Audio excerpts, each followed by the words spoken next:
మరి జగన్ పరిపాలన ఎలా ఉంది ప్రస్తుతం ఈ 5 ఏళ్ల నుంచి పరిపాలన ఎలా ఉంది? బాబోయ్ జగన్ గారి పరిపాలన గురించి అడుగుతున్నారు మీరు. ఏం మాట్లాడుతున్నారండి బాబు మీరు? ఇది ఏ ఛానల్ సార్ ఇది? చాలా బాగుంది సార్. అసలు అదిరిపోయింది. రోడ్లు చూసారా, మామూలుగా ఉండదు. బాగా పెట్టుకుంటది. సిద్ధంగా ఉన్నాం మేము కూడా. ఓట్లు ఎలా తీసేస్తాయి సార్ కన్ఫామ్ అండి. చాలా బాగున్నాయి కదా సార్ ఈ రోడ్లు. అవి కొంతలేంటండి బాబు, అలా మాట్లాడతారేంటి? తెలుగుదేశం పార్టీ జనసేన పార్టీ కలిసి వస్తున్నాయి. కలిసి వచ్చినా సార్ మా వాడు సిద్ధంగా ఉన్నాడు సార్. మామూలుగా ఉండదు ఇంక మీకు. గెలుస్తారు కదా. అయ్యో 175కి 180 వచ్చేద్దండి మాకు. కన్ఫామ్గా వస్తాను. మీరు అందులో మాత్రం చూసుకోవద్దండి, దయచేసి అడగొద్దు. అంటే ఆంధ్ర జనం అంతా సిద్ధంగా ఉన్నాం ఆయనకి వేయడానికి. వేరే వాళ్ళకి ఎవరికి ఏమి మా వల్ల వస్తారు. ఇంకా ఆ పరిపాలన విధానం వేరే వాళ్ళ వల్ల అవ్వదు. పథకాలన్నీ కూడా బాగానే అందుతున్నాయి. అయ్యో పథకాల గురించి నేను మాట్లాడను, తప్పది. అవి మనం అడగకూడదు. ఇది మాత్రం చాలా బాగుంది. నేను పరిపాలన ఎక్సలెంట్. ఇటువంటి పరిపాలన మళ్ళీ మనం చూడలేం సార్. కష్టం. ఉద్యోగాలు వచ్చినాయి అందరికి.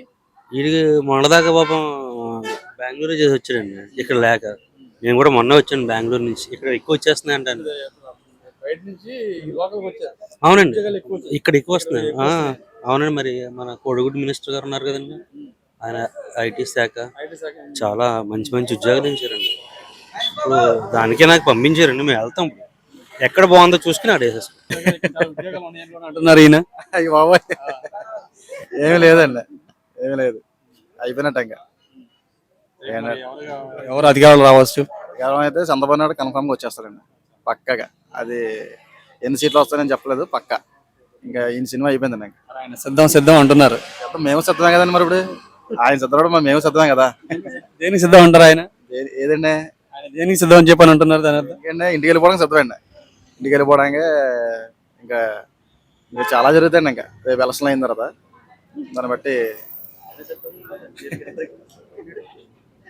వైనాడు 175 అని కూడా అంటున్నారు కదా. ఇప్పుడు 175 270 వచ్చేస్తాయండి. షర్మిల గారు కూడా విమర్శలు చేస్తూ ఉన్నారు ఇప్పుడు ఆయన మీద. అవన్నీ మనకు తెలియదండి. మరి ఆవిడ ఏ ఉద్దేశంతో మరి చేస్తున్నారో తెలియదండి. మరి వాళ్ళకి ఏ ఏజెండా ఉందో మనకు ఐడియా లేదు. శ్రీనివాస్ అండి, హైదరాబాద్లో ఉంటాం. ఇక్కడైతే ఇప్పుడున్న ప్రజెంట్ సిచ్యువేషన్ ప్రకారం అయితే సిబిఎన్ 100% అభివృద్ధి అనేది కావాలి. నెక్స్ట్ తరం వాడికి జాబ్ కావాలి అంటే ఇప్పుడు ఏదో మీకు 10 రూపాయలు ఇచ్చేస్తాం అయిపోయిందని అనుకుంటున్నారు జనాలు. నెక్స్ట్ తరం జనరేషన్కి జాబులు కావాలి అంటే సిబిఎన్ తప్ప ఈ రాష్ట్రాన్ని బాగు చేయగల కెపాసిటీ ఉన్న క్యాండిడేట్ చంద్రబాబు నాయుడు ఒకడే. జగన్ రెడ్డి వల్ల కాదు. పక్క రాష్ట్రానికి బెంగళూరుకు ప్యాలెస్కి వెళ్ళిపోయి తర్వాత పడుకోవడమే 2024 తర్వాత.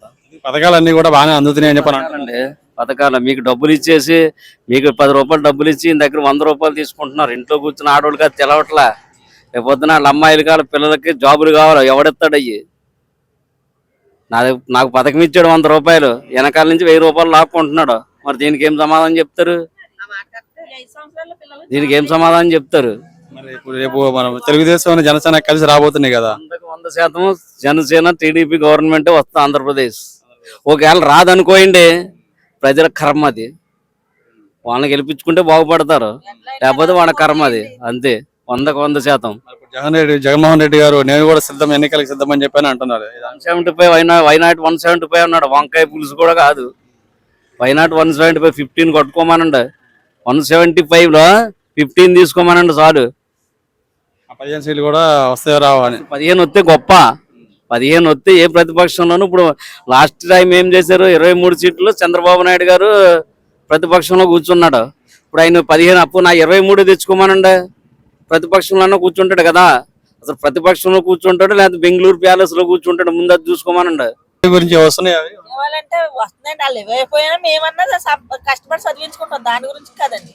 కాకపోతే పిల్లల భవిష్యత్తు మన దేశం మన ఆంధ్రలో లేవు కదండి. ఏమన్నా పిల్లలు వెళ్ళాలంటే బెంగళూరు హైదరాబాద్ గట్రా వెళ్తున్నారు. మరి 5 సంవత్సరాల నుంచి వెళ్తున్నారంటే ఇక్కడ జాబ్లు ఏమన్నా చిన్న చిన్న జాబులు వాలంటరీ అయి పెద్ద పోస్టులు ఏమున్నాయండి. అవసరమైతే పిల్లలు చేయలేకపోయి తిరిగి అట్లకి చేయలేకపోతున్నారండి. ఎన్నో కంపెనీలు తీసుకొని వచ్చాను అని చెప్పి అంటున్నారు కదా. ఎవరండి?